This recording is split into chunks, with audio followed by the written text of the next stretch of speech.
na pangalan, Panginoon. Hallelujah. Bago kami mag-aral, patuloy po kami humihingi, Panginoon, ng kapatawaran sa aming mga nagawang kasalanan, sa isip, sa salita at sa gawa. Linisin mo ang bawat puso, O Lord, na nandito, Panginoon. Hallelujah. Upang sa ganun, Panginoon, hallelujah, ay nandito, ay dapat po kami, O Lord, na makapakinig ng iyong mga salita, Panginoon, na malinis kami, Panginoon, sa inyong harapan, Panginoon. Salamat po, O Diyos. Kilala mo ang bawat isa na nandito, O Lord, at nag-aalay, O Lord, ng kanilang mga oras, Panginoon, para makapakinig na iyong banal na salita. Pagpalain mo, Panginoon, ang mga gagamitin mo, lalo-lalo po, O Lord, ang mag-aayag na iyong banal na salita. Si Pastor Georgette, O Lord, patuloy mo siya, Panginoon, ng bigyan ng karunungan na nagmumula sa inyo, Panginoon, at pangunawa, Panginoon, sa bawat salita na kanyang ihahayag, Panginoon. Salamat po, Diyos, sa buhay niya na patuloy niyang ginagamit, O Lord, sa aming pag-aaral ng mga banal mong salita dito sa Bible Study Zoom. Malayo man ang bawat isa, Panginoon, pero ito po ay hindi hadlang, Panginoon. Ginagamit mo, Panginoon, ang platform na ito, Panginoon, itong social media, Panginoon, at alam ko, Panginoon, na nandyan lagi yung pahintulot at ang iyong presensya sa bawat gawain namin, O Lord. Salamat po, Diyos. At sa gabing ito, O Lord, patuloy namin pinagkakatiwala ang aming connection, internet connection na wala pong sagabal, Panginoon. Kayo po yung manguna sa lahat ng aming gagawin magmula sa simula hanggang sa matapos, Panginoon. At bawat tenga na makikinig, Panginoon, patuloy mong ilagay sa aming puso, Panginoon, na hindi lang pakikinig, kundi naway ito'y malakaran namin at mapamuhay namin. Salamat po, Diyos. Ito po ang aking samot dalangin sa pangalan na Jesus na aming tagapagligtas. Amen and amen. Amen po. Maraming salamat po sa mga kapatid po nating ginamit ngayong gabi para po sa ating gawain sa Zoom Bible Study. At pinangunahan po ng nagbasa mula po sa scripture reading, mga gawa, chapter 10, verse 1 to 43. Ang opening song po, Sister Florencia Cesar. At ang katatapos lang po ng opening prayer ng ating kapatid Sister Lourdes Cruz. Bago po ang lahat, batiin ko muna po ang mga bagong pasok na hindi ko po nabati kanina. Ang ating kapatid na Sister Christine Milan, kumusta po? Sister Ophelia Sacatropes, Sister Maisel Hernandez, at Sister Lynn, kumusta po kayo? So mga kapatid, ihanda po natin mga sarili, ang ating puso't isipan, upang makapakinig po tayo ng banal na salita na ipamamahagi po ng ating mahal na Pastor Georgette Antonio. At yun po. Kumusta po kayo, Pastor? Mabuti naman. Thank you. So muli, tayo po magpapatuloy ng ating pong pag-aaral ng aklat po ng gawa. So nasa chapter 9 po dapat po tayo, pero sabi ko nga, kukunin ko po yung dalawang nights para tapusin ko po ang mga himalang ginawa po ni Pedro from, i-include din po natin yung last verses ng chapter 9, chapter 10, at tapos chapter 11, may mga verses din po tayong pag-aaralan dyan sa chapter 12.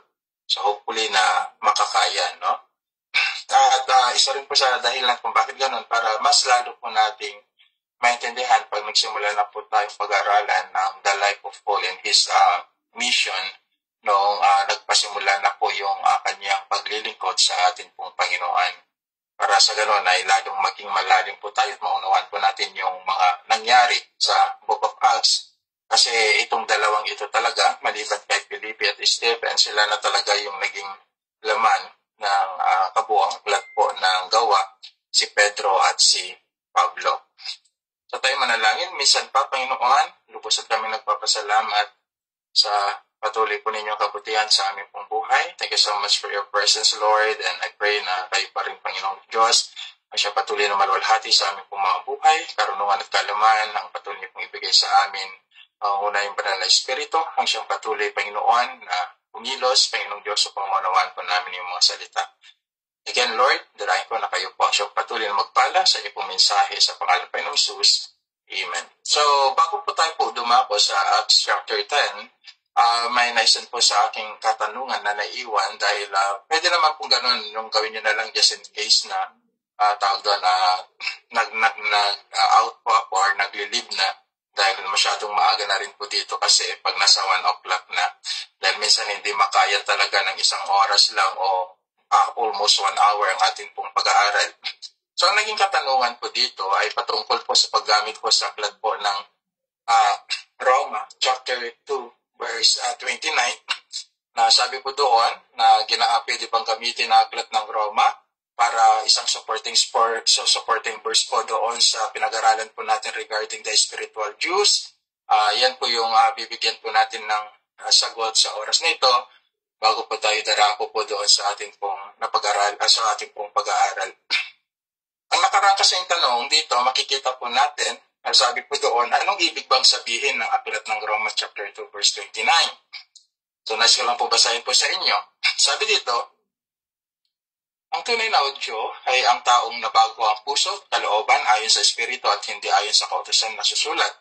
Ang papuri sa taong iyon ay mula sa Diyos at hindi mula sa tao. So, you cannot read yung salitang spiritual Jews. Sagot, walang binanggit po dito na spiritual na Hudyo sa talatang ito, so na maging clear po sa atin to.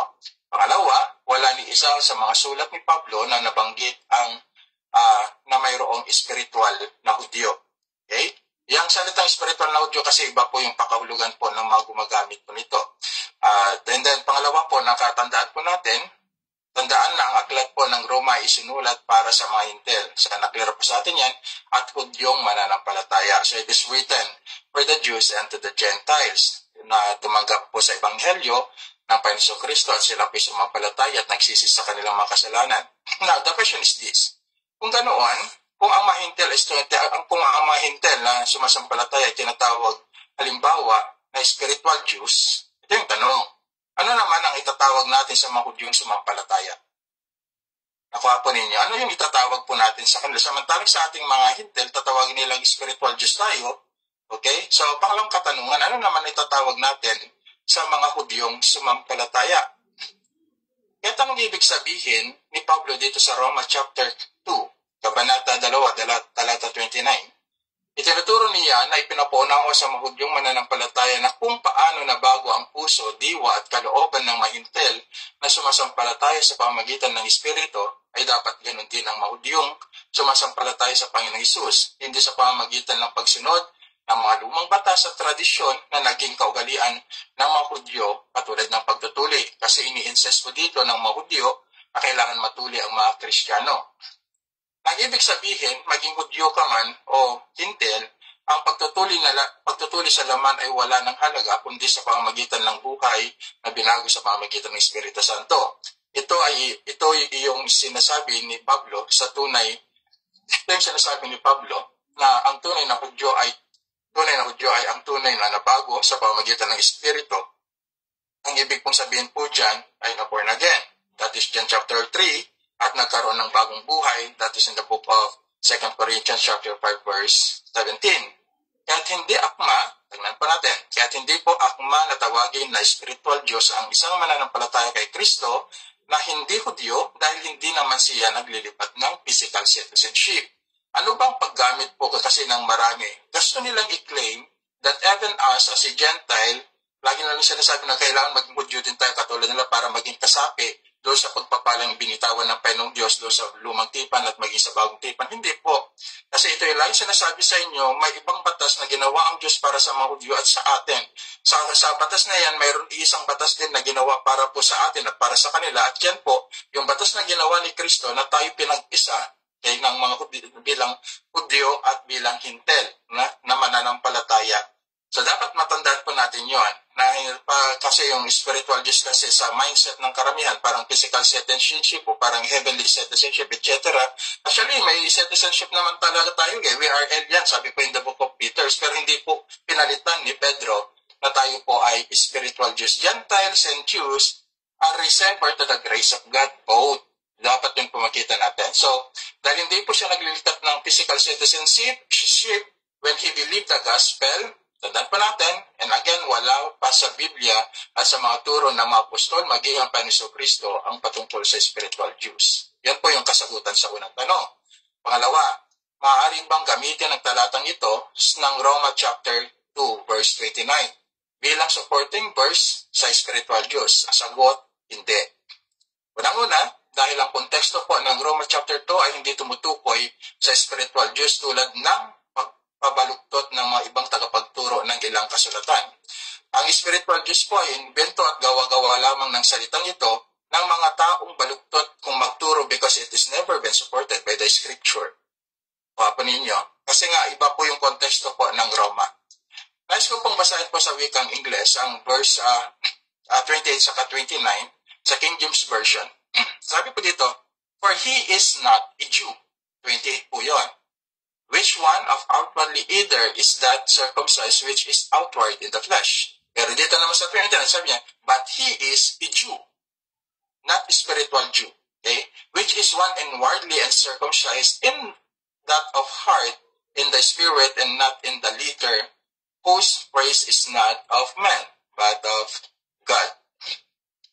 Yung salitang, but he is a Jew, meaning the one who is chosen, predestined, called, justified, sanctified, and glorified by the Holy Spirit, as mentioned in Romans chapter 8. Kaya patuloy-tuloy po kasi nating binasa ito, konektado po ito sa lahat ng tinuro po kasi ni Pablo. Kaya ito yung sinasabi niya no po? So dito, sabi niya, that yung sinasabi ito, but he is Jew, not spiritual, but he is a Jew. Ibig sabihin, tandaan po natin, ito yung sinabi po dito, he is chosen, predestined, called, justified, sanctified, glorified by the Holy Spirit mentioned in Romans chapter 8, and this is applied to all believer who believe the gospel, both Jews and Gentiles. Sana makita po natin yon. So yun po yung kasagutan po doon sa tanong po na naiwan po sa atin.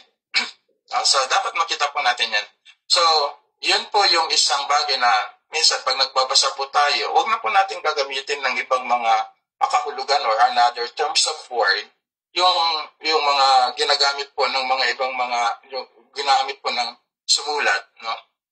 Which is, hindi naman po natin pwedeng gamitin doon sa context ng Bible. May mga terminology na ginagamit po ang mga theologian, which is based on the context of the scripture. For example, Trinity, okay po yan, nagagamit po yan at nasa base ng context. So, rapture, okay po yan. 1 Thessalonians chapter 4, beginning verse 13 hanggang 17, makikita po natin kasi yung raptures po doon, lalo na sa verse 17, that is the word caught up. Okay po yun, based pa rin po the context, sa context because that is a Latin word. At yung spiritual Diyos, saan po natin kukunin? Ang kausap po dito ni Pablo ay yung Hudyo at mga Intel. So, hindi na po ako nagtataka na may mga magtatanong po ng ganito dito sa pinag-aralan po nating nakaraan kasi ito nga yung pagkaraniwan na napapakinggan po natin sa mga ibang tagapagturo.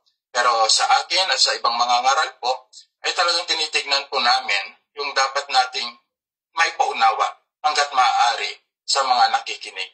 So, dito sa gawa, punta na po tayo, lipat na po tayo sa ating pag-aaral. So, okay na po yan. Just in case na mayroon pa rin hindi clear po sa inyo, just send it. At pwede nyo pong itanong yan. Pag may oras pa po tayo mamaya, kung wala naman po, pwede nyo rin pong isend po. At para may forward sa akin at mabigyan din po natin ng katanungan yung uncleared po. Kasi ayaw ko po na naiiwan po yung subject po natin na hindi po nagiging malinaw sa inyo. Kahit wag po kayo mahiyang magtanong. Okay, so just in case na hindi pa rin satisfied, then gagawin pa rin po natin. Gagawin pa rin po natin ng tawag doon, oras, panahon para sa ganun ay lalo pong maging clear pa po yung mga ilang mga bagay na hindi pa po natin lubusang nauunawaan. Po? So, Gawa chapter 9, verse 32 to 43. So, hindi ko na po babasahin yan. Maliban dito sa verse 2 para meron po kayong ilang tawag doon, batayan para manawaan po natin ang mga talatang ito. So, dito sa verse 32, naglakbay po si si Pedro sa mga bayan upang dalawin ang mga hinirang ng Panginoon. Take note, so pansinin po ninyo. Nagpapasimula pa rin po yung expansion po to preaching the gospel, the word of the Lord.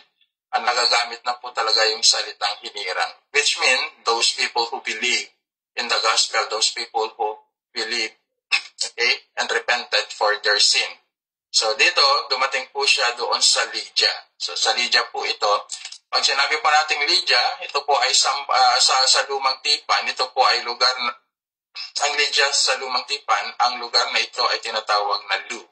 So Lydia, pagkaraniwan sa Lumang Tipan po, magbasa niyo po yan, lalo na sa panahon po ni David sa ni Abraham.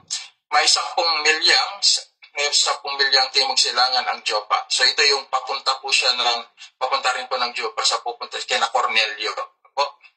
At ito yung ginagamit na dingdaan mula sa Egypt patungong Syria at mula Joppa patungong Jerusalem. Ang Joppa ay modernong panahon sa ngayon ay Jaffa, parte ng Tel Aviv, kung saan may mixed populations of both Jews and Gentiles. Kaya kung papansinin ninyo, sa labid po doon sa binasa nyo kanina, ng mananampalatayang Hudyo at samantalang mayroon ding mga Hintil, mayroong mga, because they are under the Roman Empire in that time. Kaya tandaan po natin na sa pasimula pa lamang ng chapter, sa pagtatapos po ng chapter 9, narito na yung paglalakbay po ni Pedro dahil may plano po ang Diyos bago po niya nakita ang pangitain. O bago niya po nakita o pinakita ng Diyos ang pangitain sa kanya sa pagpunta niya sa bahay ni Cornelio, mayroon ng plano ang Panginoong Diyos at ito nagsisimula si Apostle Pedro sa kanyang paglalakbay. Verse 35, isa rin po na malaga dito, at nakita ng lahat ng nanirahan sa Lydia at Saron at sila'y sumunod sa Panginoon. So dito makikita po natin yung himala na ginawa rin po ni Pedro. No? So nakita nila, na-experience nila, no? At nakita po nila ito, sila'y sumunod sa Panginoon. And in reality, ganito talaga ang tao, sa kalangit naman talaga sila niwala pag may nakikita kagilagilalas na himala. Kahit sa panahon ng ating pong Panginoong Kristo, may mga pagkakataon na lagi sinasabi na ang mga tao ay magpakita, okay? O pakitaan sila ng ating pong Panginoong Kristo ng tanda o isang himala. That is in the book of the Gospel. Sa kabilang banda, sa katotohanan, ang ating pong pagsunod sa Diyos ay bunga rin ng isang himala. Huwag po natin kakalimutan yun. Bunga rin po talaga ng isang himala ang pagsunod po natin sa Panginoon. Dahil bagamat tayo patay, tingnan po natin, kasi dyan po sa history, kung babasahin niyo po yung, kaya yun po yung dahilan kung bakit ko na pinababasa. Pag hindi ko na po binasa yung mga ilang talata, alam niyo na po kagad kung ano yung binabanggit ko, no? So that is the reason kung bakit po rin-request na just in case na ako po yung magtuturo, mabasa na po yung mga talata para hindi ko na po babasahin ng tuloy-tuloy. Pero meron pa rin po yung mga pagkakataon na babasahin po pa rin yung mga ilang mga punto. So, ulitin ko, sa kabilang banda, ang ating pong pagsunod sa Diyos ay bunga po ng isang himala. Dahil bagamat tayo ay patay sa kasalanan, tayo naman ay muli binuhay ng Espiritu upang magkaroon ng kakayang sumunod at manatili sa Diyos at sa Panginoon Kristo sa pamamagitan ng Espiritu Santo. Tandaan po natin that a non-born again person ay hindi po siya talaga magkakaroon ng lubusang pagsunod sa Panginoon. Marami po mga ganitong senaryo sa panahon po natin that they are trying to obey God, pero nawawala po sila doon sa kalagitnaan o hindi po sila nakapagpapatuloy.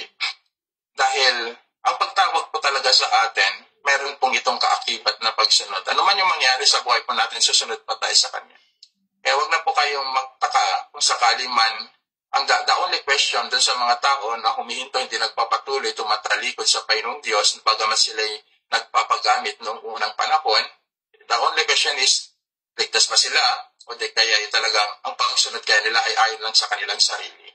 Kasi kung talagang tayo tinawag, katulad po dito, makikita po natin, tinawag po tayo ng Diyos, meron po tayong pusong pagsunod. Kaakibat po niyan, yung aking itinuturo lagi sa inyo regarding the perseverance of the saint. Kaya nagpapatuloy po tayo hanggang sa kunin po ng Panginoong Diyos ang ating pong buhay, katulad din ng mga unang mga Kristiyano at mga apostol. Ang ating Panginoong Kristo, bakit nakapagpatuloy sila sa kabila ng maraming persecution, maging katumbas ng kanilang buhay, dahil may pagkatawag sa kanila ng Diyos. Kaya at maliwanag na ang isang totoong Kristiyano ay nakakasunod sa Diyos at sa kanyang salita dahil siya ay nilikhaan ng bagong puso. Yan yung realidad, nilikhaan at binigyan po tayo ng bagong puso ng ating pong Panginoong Diyos. Nagsasakripisyo tayo sa gawain ng Diyos, nagbibigay tayo ng tulong sa gawain po ng ating pong Panginoong Diyos, sumasama tayo sa evangelism, nakikisa tayo sa fellowship ng mga hinirang ng Panginoong Diyos, nagbabahagi tayo ng kanyang salita, nag-aaral tayo ng kanyang salita, nagbabasa tayo ng kanyang salita, nananalangin tayo, nagpapasalamat tayo, nagpupuri tayo, because God called us to obey. Tinawag niya tayo para sumunod. At dahil tinawag niya tayo para sumunod, nagagawa natin ang mga bagay nito. Bakit? Kasi ulitin ko, binuhay at binago ng Diyos, binuhay tayo at binago ng ating pong Panginoong Diyos sa pamamagitan ng kanyang biyaya at ng kanyang Espiritu.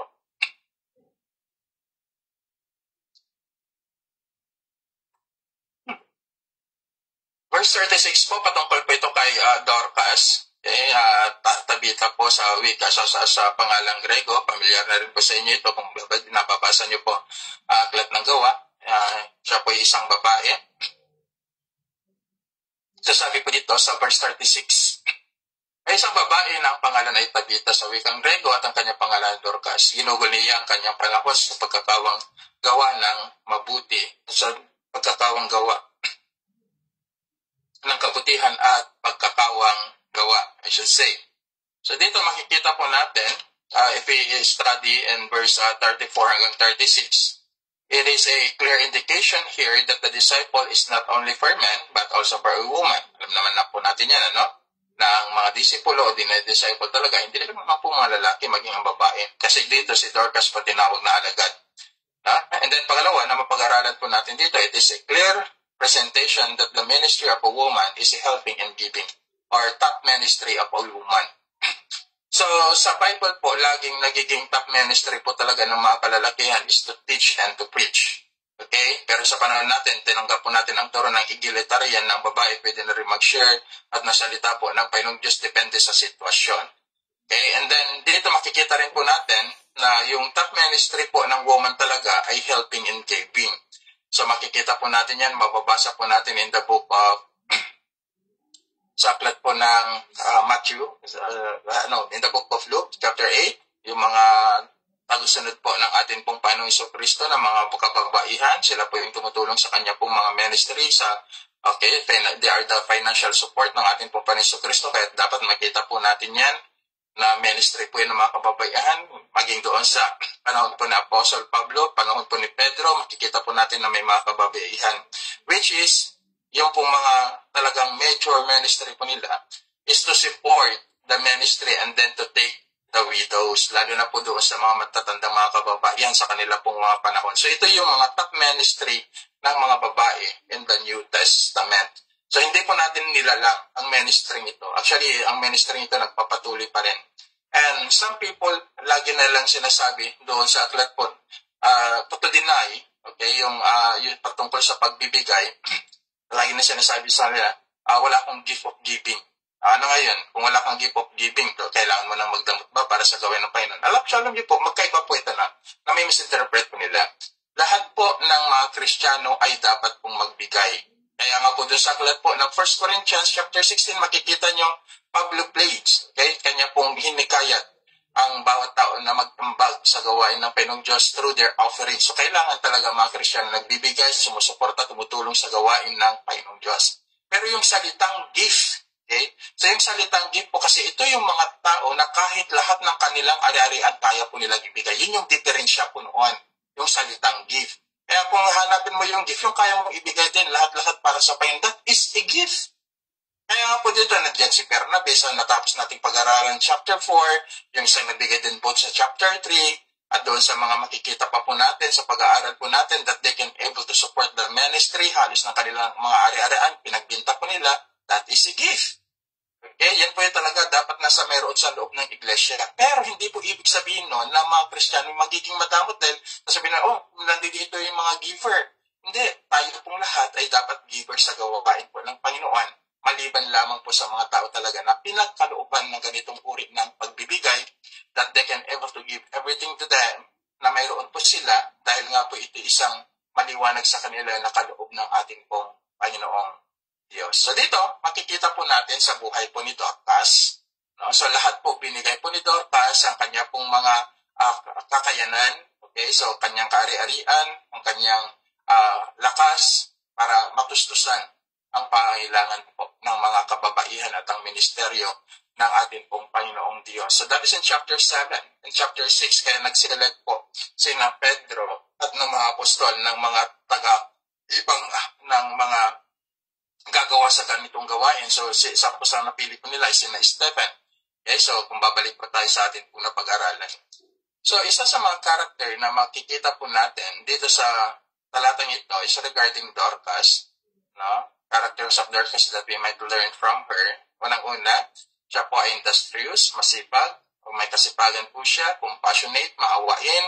Pangatlo, charity, mapagkawang gawa, selflessness. Ito yung maganda talaga kasi pag ikaw talaga giver, may selflessness hindi po talaga siya makasarili. Lahat ng biyayang meron siya ay binabahagi niya ng ito. And then lastly, grace, mapagbiyaya po siya. Ito yung mga katangiang, 5 katangian ni Dorcas na dapat makita rin po doon sa mga bawat isa po sa atin na tayo po ay dapat masipag sa gawain ng Panginoon, magkaroon pa tayo maawaing puso, magkaroon po tayo ng puso na magkawang gawa at higit sa lahat, hindi po tayo nagiging makasarili at matutunan po rin nating maging mapagbiyaya po sa iba. So that is. And then sa verse 41, sabi dito, hinawakan ni Pedro ang kanyang kamay at tinulungan bumangon pagkatapos tinawag niya ang mga hinirang ng Panginoon at ang mga biyuda at hinarap sa kanila si Dorcas na buhay na. So, binanggit na naman po dito yung mga hinirang. No? Pag tayo na ay mananampalataya, ang mas prioridad nating tulungan, tandaan po natin, katulad po ng ginawa ni Dorcas, ay ang ating po kapwa mananampalataya sa loob ng iglesia na atin pong kinakainiban. Mas marami sa sulat ni Pedro at ni Pablo ang nabanggit patungkol dito, which is yung help one another, pagtulong po natin sa ating po mga kapatiran sa Panginoon. Kaya, just in case, tayo po, nasa may ganitong mga ministry, kaya huwag sabihin ng babae, huwag sabihin na babae ka lang, at kaunti ang iyong magagawa sa gawain ng Panginoon sa katotohanan ay ito. Tandaan po natin. Kaya huwag po natin sasabihin na tayo babae lamang o kayo babae lamang in terms of serving the Lord. Kasi babae o lalaki may kanyang ministerial na ibinigay po ng ating pong Panginoong Diyos. Ang isa sa pinakamaganda talaga na gift po ng karamihan, yung tinatawag po nating gift of giving, which is nagiging giver ka sa gawain ng Panginoon. At tandaan po natin, kung ito po yung naging ministry po natin, you are blessed, in many reasons. Bakit nagiging blessed po ang giver inside the church? In many reasons. Tingnan po natin, may pito po na makikita po natin. Ito yung realidad. Okay?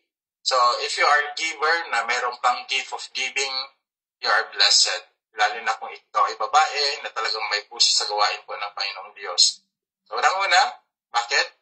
7 reasons why na tinatawag po natin, you are blessed and many godly reasons. Okay, godly reason. Unang-una, mas marami ang magmamahal sa iyo. Realidad po yan. Respect and reality. Diba? Mas marami ang magmamahal sa iyo. Una po yan. Pangalawa, mas marami ang lalapit sa iyo. Kasi paano naman lalapitan ng iba yung madamot? Lalapit sila doon sa mapagbigay. Paano naman mamahalin ng iba yung madamot? Siyempre, mamahalin nila yung mapagbigay. Diba? Realidad lang po yan. And then pangatlo, mas marami ang mananalangin sa iyo. Totoo yan. Lord, pahabain mo pa ang kanyang buhay. Kasi nakakatulong talaga sa ministry. Diba? And then pang-apat, mas marami ang susunod sa iyo. Okay, so ibig sabihin, if you are doing something good to them, hindi mahiya sila na tatanggi. Kaya susunod sila sa iyo. Yung mga bagay na sinasabi mo sa kanila, susunod sila kasi nakikita rin nila sa buhay mo. Panglima, mas maraming pribilegyo na ibibigay sa iyo ng Diyos para makatulong ka sa kanyang gawain. Ito sinabi ng Apostle Pablo doon sa aklat ng 2 Corinthians chapter 9 verse 8. Na pagpapalit tayo ng Diyos kung tayo makatulong sa pagkakawang gawa. And then number 6, mas marami kang pagkakataon upang gamitin ng Diyos para makapagdala ka ng mas maraming kaluluwa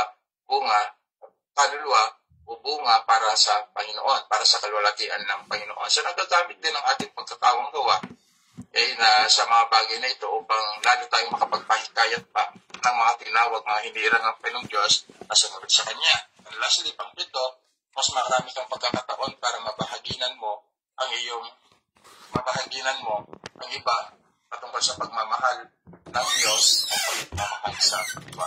Kasi nakikita sa iyo. So yun yung mga godly reason why a person who have the gift of giving ay blessed in many ways. So dapat makita po natin yan in the life of Dorcas. Diretso pa tayo in the book of Gawa chapter 10, verse 1 to 11. Diretso at patuloy po tayo. Kung may oras pa po, yung hindi po binasa kanina, isasali po natin yan mamaya. So dito sa Gawa chapter 10, makikita po natin dito yung pangitain po ni Apostle Pablo at babasahin ko na lang, titingnan po natin yung mga mahalagang mga subject po natin dito.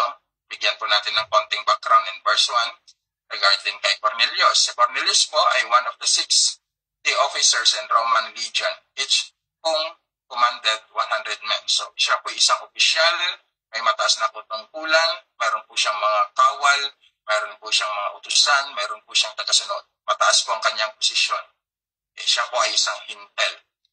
Tandaan po natin yan. Makikita po natin yung work of the Holy Spirit from chapter 1 hanggang chapter 10 mamaya. So dito sa verse 2, sabi po dito, at ito yung prayers po natin talaga Kahit ako, ito yung talagang prayers ko Yung sabi dito, siya ay isang taong sumasamba at may takot sa Diyos, gayon din ang kanyang buong pamilya. So that is a prayers of everyone. So member, sila po talaga ay may pagkatakot sa Panginoon, including his family. Siya ay matulungin sa mga dukha at laging nananalangin sa Diyos. Why Cornelius become blessed also? Dahil siya, unang-una po, mayroon po siyang pusong mapagkawang gawa. Tumutulong din po siya. So ang pinakamaganda dito kasi na makikita po natin, ang kanya pong buong pamilya ay mayroong pagkatakot at pagkilala sa Panginoong Diyos. Yung salitang feared na binanggat po dito, it is a feared God, a technical term used by the Jews to refer to a Gentile who had abandoned their pagan religion in favor of worshiping Yahweh God. So, ibig sabihin, malupit po ito, no? Patungkol po dun sa binanggit po ditong pagkatakot. Ito yung pangkaraniwang ginagamit na salita ng mga Hudyo. Ang ibig sabihin, itong hintil na ito, iniwan niya yung pagan worship in favor para purihin, sambahin, paglingkuran ang ating Panginoong Diyos na si Yahweh, ang ating pong Panginoong Diyos na dakila at makapangyarihan sa lahat. Yan yung pagpili niya. Ito ay malaking sa panahon, lalo na po sa panahon po ng mga malulupit na emperor, lalo sa panahon po ni Nero, mahigpit po ang kautusan talaga na may even sa mga Hudyo o sa mga hintel na naglilingkod o sumasamba sa Panginoon Kristo ay talagang pinapapatay.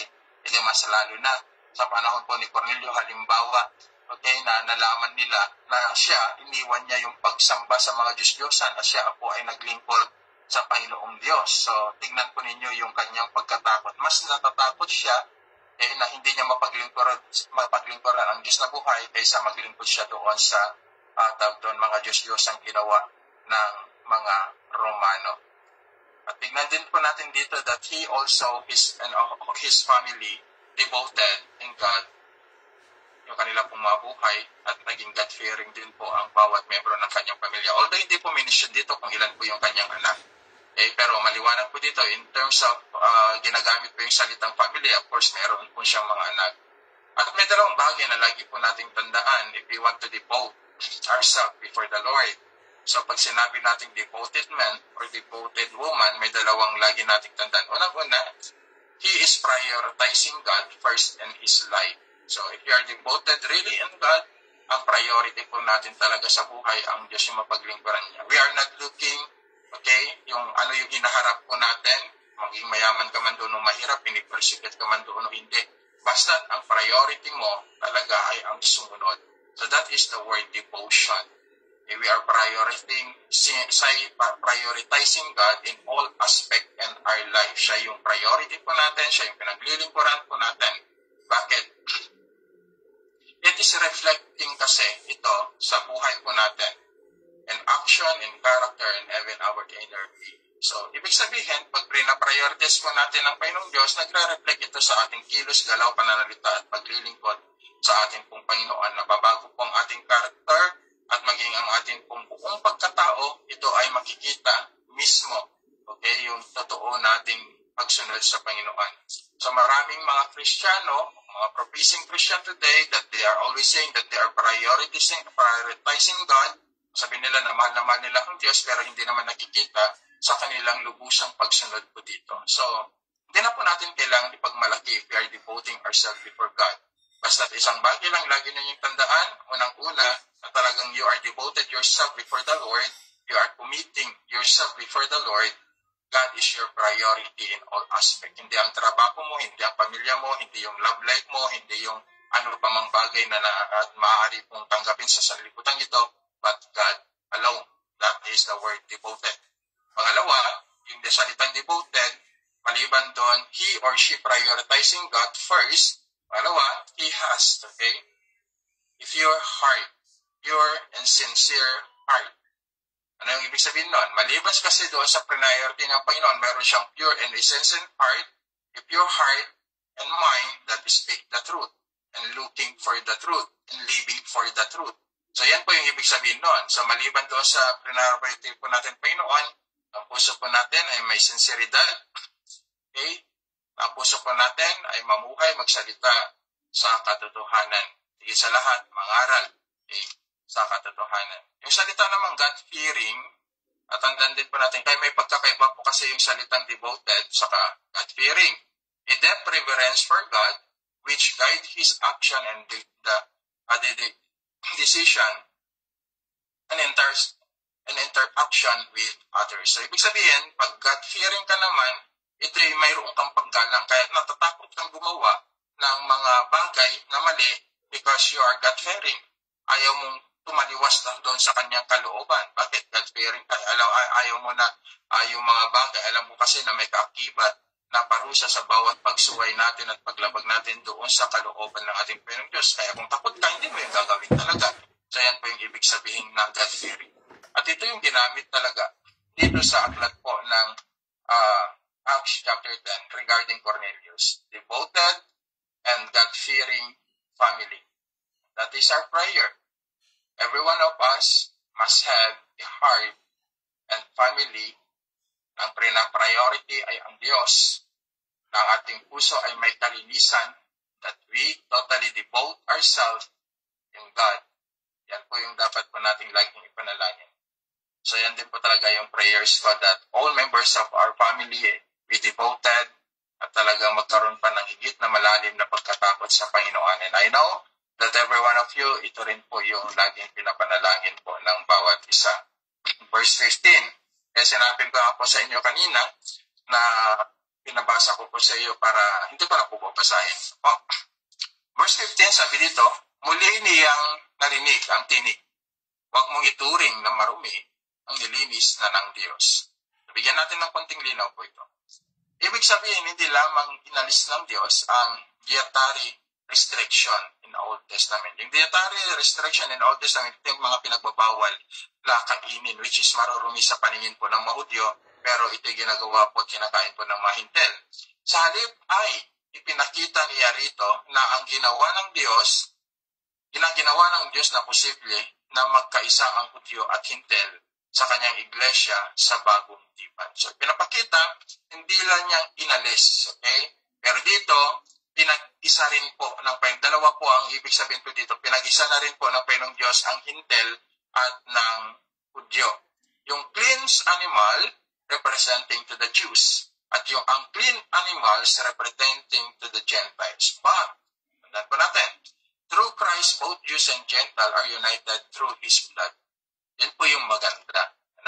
Through His blood. Ephesians chapter 2 verse 14, sapagkat si Kristo mismo ang nagbigay sa atin ng kapayapaan dahil sa pagkipag-isa niya sa mga Hudyo at sa pinag-isa niya ang Hudyo at mga Hintel sa pamagitan ng kanyang katawan, giniba niya ang pader ng alitan ng paghihiwalay natin. Ito yung nangyayari talaga. Ginawa ng ating pong Panginoong Kristo. Ito yung pinapakita niya mismo kay Pablo. So yun po yung ibig sabihin po ng Acts chapter 10 verse 15. Okay, so dalawa po yan. Inalis niya po ng Panginoong Diyos yung tinatawag po na dietary restriction in Old Testament, yung mga bawal na kainin. Okay, so yan po yung tandaan po natin. Kaya tayo pwede nang kumain ng mga gusto po natin na kainin na makakain. Okay, so tandaan po natin yun kasi yung mga pilosopo, pwede bang kainin ng etc. yung sabi nila. So yung mga pagkain na pwedeng kainin na makakain, bunga o di kaya'y laman ng mga hayop. Tandaan po natin yan. Nalis na po kasi yan ng atin pong Panginoong Diyos, yung restriction. So, yung mga hindi po naniniwala na hanggang ngayon, Diba? Yung mga iba, nagtra-transfer po sila ng kanilang citizenship, nagiging Jewish, Messiah po sila, kaya't yung mga iba, hindi po sila, nung naging ganun na po sila, mula dun sa kanilang pagiging Hintil, pinagbawal na po sa kanila yung kumain ng hito, crabs, marami pang ito. Ito yung inalis nga po ng Panginoon Kristo, yung dietary restriction. Inalis na po yan. Kaya pwede na po tayong kumain ng hito, pwede na po tayong kumain ng talangka, so marami pang mga iba na kung saan pinagbabawal doon sa aklat po ng Old Testament, mas especially in the book of Leviticus chapter 13. Verse 23, pinatuloy sila ni Pedro at doon na rin pinatulog ng gabing iyon. Kinabukasan sila ay sumama sa kalye, gayon din ang ilang kapatid sa taga Joppa. So pinasundo na po dito ni Cornelio, tatlong lalaki pong sumunod kay Pedro, okay, upang dalhin po si Pedro sumama po doon sa Joppa. So dito makikita po natin sa kanila pong panahon po kasi hindi nagpapatuloy po ang mga Hudyo ng mga Hintil sa kanilang mga tahanan, lalong-lalo na kung ito ay isang sundalong Romano. So that is their tradition sa panahon po nito. Dahil mahigpit po talaga ang alitan po ng Romano at ng mga Hudyo sa panahon ito. Okay? So, bakit pinatuloy ni Pedro? Tatlong dahilan po kung bakit niya pinatuloy. Okay, unang-una, tandaan po natin, ito yung nakita niya sa kanyang pangitain. Doon sa binasa po ninyo. So nakita niya ito sa kanyang pangitain. Pangalawa, ito yung alam niya na kalooban ng Diyos. Napangunahan na po si Pedro kaya hindi niya na pwedeng, dyan na kayo, hindi kami nagpapatuloy. Pinatuloy niya sila kasi unang-una nakita niya po ito sa pangitain, alam niya po kalooban ito ng Panginoon. And then pangatlo, ito yung respeto na rin sa kanyang sarili bilang apostol at tinirang ng Diyos na tagapagpahayag ng salita. So that is the reason why napagamat mayroong batas ng Hudyo noon sa kanilang panahon na hindi nagkakaroon ng God fellowship between the Gentiles and Jews, ganun pa rin ang ginawa ni Pedro. Bakit? Kasi pinagsabihan po siya ng Panginoong Diyos. Verse 25, sinalubong ni Cornelio si Pedro, nagpatira pa sa harapan nito at sumamba. Sabi ni Pedro, tumayo ka, ako'y tao rin tulad mo. Tandaan po natin, yung sinabi ni Pedro na, I myself am also man, Acts chapter 14, verse 11 to 15, mapag-aralan din po natin yan, Revelation chapter 22, verse 18-9, nang dapat na only the triune God, only the triune God deserve worship. Hindi po sa tao, hindi po sa mga anghel, kundi ang tatlong persona na bumubuo sa isang Diyos. Sila lang po ang pwedeng sambahin at paglingkuran po natin. Sa panahon natin, tandaan po natin ito, maraming sumasamba sa kanilang kapwa-tao. So this is a great sin in the sight of God. So nakakalungkot naisipin sa panahon po natin ngayon, mga artista, mga politiko, nagpapangay-ngayan, they are worshiping those people, hindi lamang, At marami rin po tayong mababasa sa internet, sabi po nila na lahat ng priority po natin na higit sa Diyos, ito'y uri ng pagsamba. Yan yung katotohanan. So if we really worship God, dapat we devote ang ating pong buhay sa Kanya, and then meron po tayong puso, which is God-fearing, at higit po sa lahat, iuukol lamang po natin ang wagas na pagsamba para sa Panginoon at para sa Kanya at hindi po sa iba. So tandaan po natin yan. So yung mga binanggit ko pong talata, ito yung nagpapatunay na ang pagsamba ay para po sa Panginoon lamang. Kasi if we offer our worship to man, may mga instances na katulad ng mga pangyayari na pag-aralan po natin sa chapter 12, 14, 15, and also sa book po ng Revelation, kung babasahin po ninyo, may kaakibat na parusa. Kaya sa atin, magkaroon po tayo ng takot.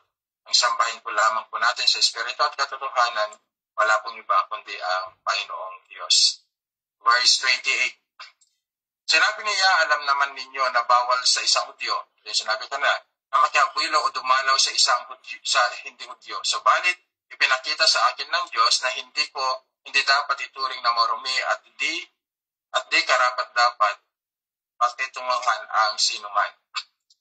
So dito, Peter understand that in God there is no partiality. So verse 34, clear po ito na sinabi ni Pedro, ngayon ko lubusang naunawaan na walang itinatangi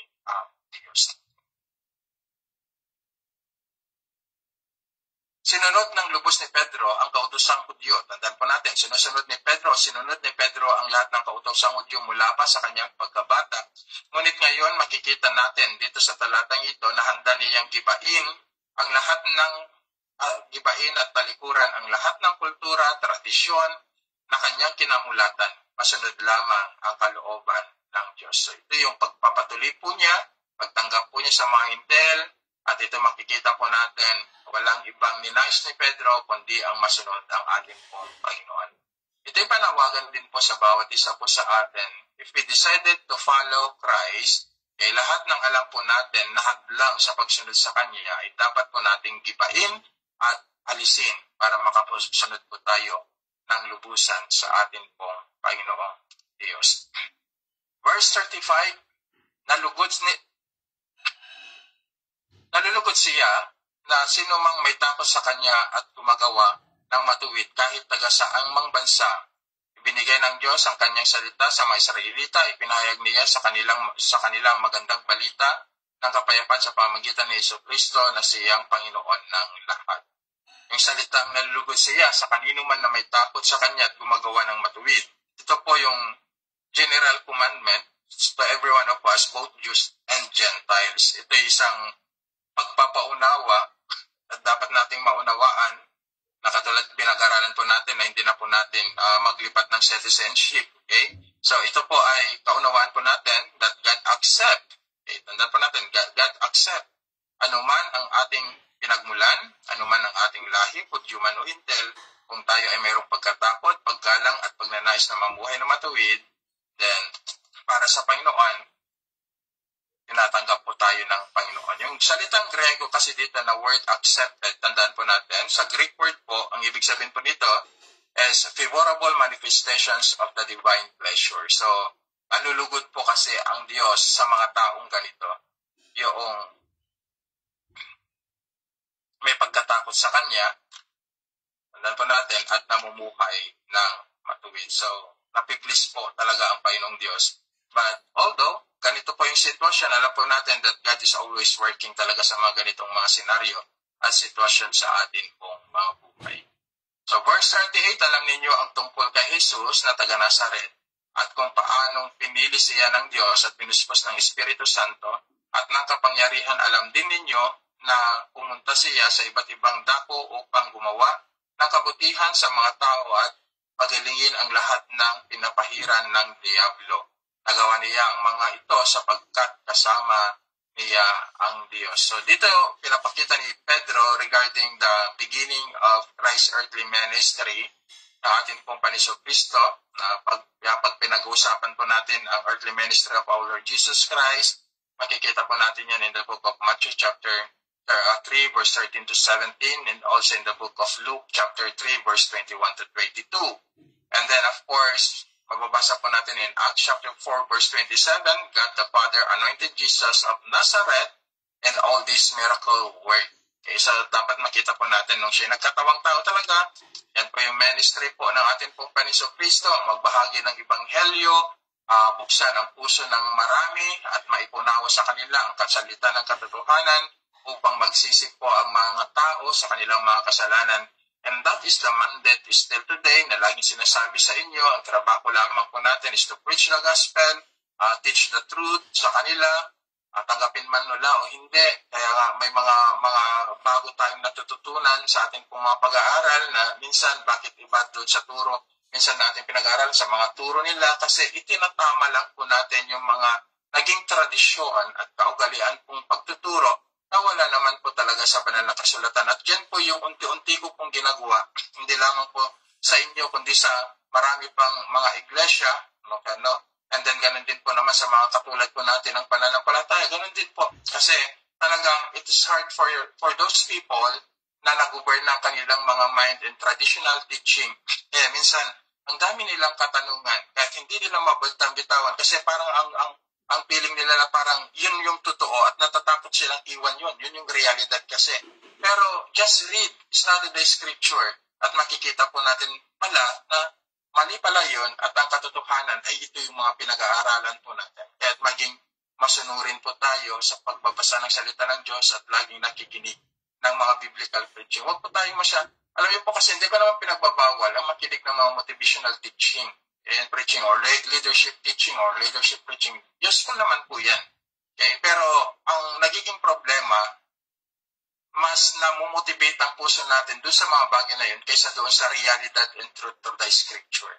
Kung makikinig kayo ng salita ng Panginoong Diyos doon sa mga biblical teachings and biblical doctrines na pwede po nating pakakunan pa ng mas maraming mga idea to live in the truth and the fullness of Christ. Kaya dapat makita po natin yon. So yan po yung dapat po nating makita sa mga buhay po natin bilang mga Kristiyano at sumusunod sa Panginoong Jesucristo. So dito sa verse 40 na binasa ko kanina sa inyo, dito sa verse 40 na muli siya muling binuhay ng Diyos at sa ikatlong araw, tandaan po natin, hinayaan silang magpakita sa kanyang sarili, hindi sa lahat ng tao, kundi sa amin. Tingnan ninyo na. Sabi dito, hindi sa lahat ng tao, sa napakita ang Panginoon sa preaching, hindi sa lahat ng tao, kundi sa amin na mapinili ng Diyos. Ang tinutukoy po dito ng Panginoong Diyos ay regarding the apostleship. Sa aming pinili ng Diyos. Ang tinutukoy niya dito, hindi po bilang hinirang ng Diyos as a believers po natin, kundi bilang pinili ng Diyos, being apostle, bilang saksi sa kanyang at kasama niyang kumain at uminom, pagkatapos ay siya muling binuhay ng Diyos.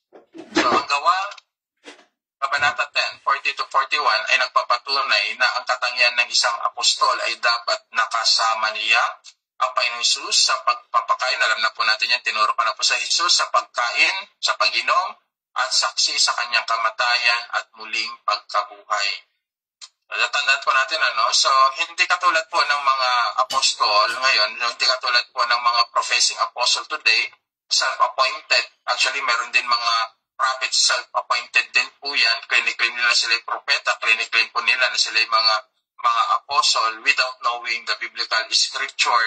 At napakadelikado po yan. Kaya nga po kung naalala po ninyo, nag-aaral po tayo ng aklat po ng 1 Corinthians, yung mga existent gift, saka yung mga wala ng mga gift ngayon, at hopefully na naalala nyo pa rin po yan and clear po sa inyo pong mga kaisipan. So may mga existent gift pa rin talaga na useful in the church today, at yung mga founded naman ng mga propeta at apostol, yun yung sinusundan nating mga turo. So hindi ito katulad po ng mga professing apostle today or mga professing prophet today, sa appointed po sila sa pagiging apostol o propeta, ni walang katibayan na nakita, nakilala, nakausap ang ating pong Panginoong Jesucristo o Panginoong Hesus ng harapan, o di kaya naging tunay na saksi sila sa kanyang muling pagkabuhay. Kaya nga si Pablo ang last apostle na sinabi ko po sa inyo, although may mga naging kasama po siya, makikita po natin kasi siya po yung pinagpakitaan ng ating pong Panginoong Jesucristo after His resurrection. So nakita po niya ang ating pong Panginoong Jesucristo sa daan po ng Damasco. Pag-aaralan po natin yan sa aklat po ng Gawa chapter 9 sa susunod na linggo. So dito, makikita rin po natin na inatasan niya, verse 42, inatasan niya kaming mangaral sa mga tao at magturo. Magpatotoo na siya ang italaga ng Diyos na maging hukom ng buhay at ng mga patay. And this is our teaching until today. This is the gospel. Ito yung pinapangaral ng Panginoong Kristo, ito yung pinapangaral ng mga apostol, at dapat ang ebanghelyo din ng ating pong Panginoong Diyos ang patuloy po nating ipangaral magpasa hanggang ngayon. Verse 43. Siya ang tinutukoy ng mga propeta ng kanilang ipayag, ang bawat sumasampalataya sa kanya itatanggap ng kapatawaran ng kanilang kasalanan sa pamamagitan ng kanyang pangalan. Take note the word sumasampalataya. Ito yung core ng gospel. As we can read in the book of Mark chapter 1 verse 15. Only believe the gospel and also repent for our sin. Ito po yung core talaga ng ebanghelyo. So dito na, sa natitirang talata, sa tatapusin na po natin, sa natitirang talata, basahin nyo na lamang po from verse 44 hanggang 48, kunti lamang naman po yan, na ipinagkaloob na ang Espiritu Santo sa mga hintel. Pinagkaroon na ang Espiritu Santo sa mga hintel. Kung natatandaan niyo po ang ating pong pag-aaral nung nakaraan, tandaan po natin, ang katuparan ng propesiya ni Propeta Joel na ibinigay ng Diyos ang kanyang Espiritu Santo sa lahat ng mananampalataya ay naganap na. Sa papanong paraan? Tingnan po natin. Verse 1, sa chapter 1 hanggang chapter 7, ito yung una, na pagbibigay ng banal na Espiritu sa mga mananampalataya. Unang-una, ibinigay sa mga Hudyo, chapter 1 hanggang chapter 7.